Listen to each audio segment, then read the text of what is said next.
তো ভিউয়ার্স আসসালামু আলাইকুম। 12,000 টাকায় আপনি যদি অফিসিয়াল ফোন খুঁজতে চাইতেছেন, বাট আপনি বুঝতে পারতেছেন না কোন ফোনটা আপনার জন্য ভ্যালু ফর মানি হবে বা কোন ফোনটা আপনার জন্য যথোপযুক্ত হবে। তো আজকের ভিডিও সম্পর্কে 12,000 টাকায় ওয়ান অফ দ্য বেস্ট ৩টা অফিসিয়াল ফোন। তো দেরি না করে চলুন শুরু করা যাক আজকের ভিডিও।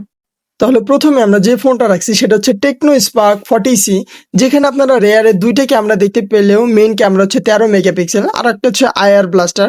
দেন যদি এই ফোনের আমরা র্যাম টাইপের বলি, এখানে LPDDR4X এর র্যাম ইউজ করা হয়েছে। 4 GB র্যাম দিয়ে 128 GB স্টোরেজ দিয়ে এই ফোনটা আপনারা পেয়ে যাবেন। 6.67 ইঞ্চির HD প্লাস রেজুলেশনের IPS LCD ডিসপ্লে দেখতে পারবেন, যেখানে আপনারা 120 Hz রিফ্রেশ রেট দেখতে পারবেন। আর চিন বেজেল তুলনামূলক পাতলা, যেহেতু দামটা কম সো এটা হবে, এটা স্বাভাবিক।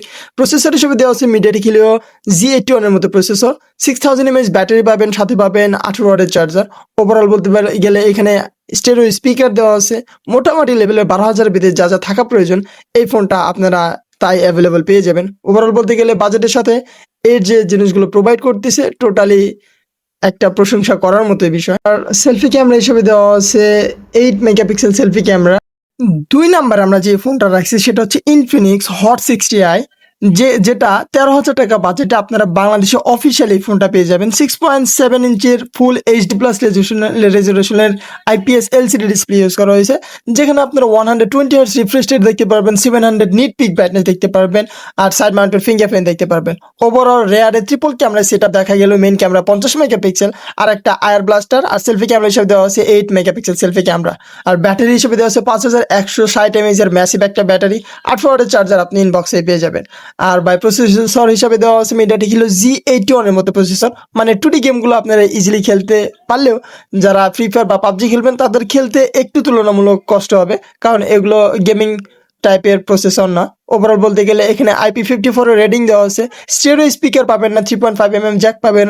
ওভারঅল বলতে গেলে সবকিছু মিলিয়ে এই ডিজাইনটা একদমই দুর্ধর্ষ কোয়ালিটিফুল। অ্যান্ড থার্ড নাম্বারে অর্থাৎ আমরা যে ফোনটা রাখছি সেটা হচ্ছে ভিভো Y04। এখানে আপনারা 4 GB র্যাম দিয়ে 64 GB রোম টোটাল পেয়ে যাবেন এই ফোনটা। অফিসিয়ালি এই ফোনটা পাওয়া যাইতেছে 12,000 টাকার ভিতরে। এখানে LPDDR4X এর র্যাম ইউজ করা হয়েছে। স্টোরেজ টাইপ হচ্ছে eMMC 5.1। রেয়ারের ডুয়াল ক্যামেরা সেট দেখা গেল। মেইন ক্যামেরা হচ্ছে 13 মেগাপিক্সেল আর একটা হচ্ছে লেন্স লাগানো আছে, যেটা আবার কাজের না। সেলফি ক্যামেরা হিসাবে দেওয়া আছে 5 মেগাপিক্সেল সেলফি ক্যামেরা। আর ব্যাটারি হিসাবে দেওয়া আছে বড় সড়ো 5500 mAh এর বড় সড়ো একটা ব্যাটারি।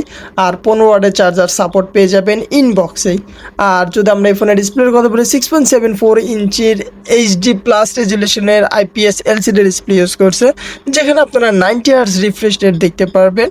ওভারঅল ফোনটার ডিসপ্লে বড় হওয়াতে এর চিন বেজেল তুলনামূলক মোটা, যেখানে আপনারা যারা ভিডিও কনজিউম করেন বা গেম টেম খেলবেন তারা এখানে ডিসপ্লেতে অনেক মজা পেয়ে যাবেন। আর প্রসেসর হিসেবে দেওয়া আছে ইউনিসেকের T7225, অর্থাৎ এখানে বলতে পারেন মিডিয়াটেক Z81 এর মতো প্রসেসর, যার আন্তর্জাতিক স্কোর 2,50,000। মোটামুটি 2D গেমগুলো আপনারা ভালোভাবে খেলতে পারলেও ফ্রি ফায়ার বা পাবজি যদি খেলেন এই ফোন দিয়ে আপনারা ল্যাগ পেয়ে যাবেন। যেহেতু বাজেট কম বা টাকার পরিমাণ কম, সেক্ষেত্রে আপনারা ভাই অত গেমিং এক্সপিরিয়েন্স এই বাজেটে আপনারা পাবেন না।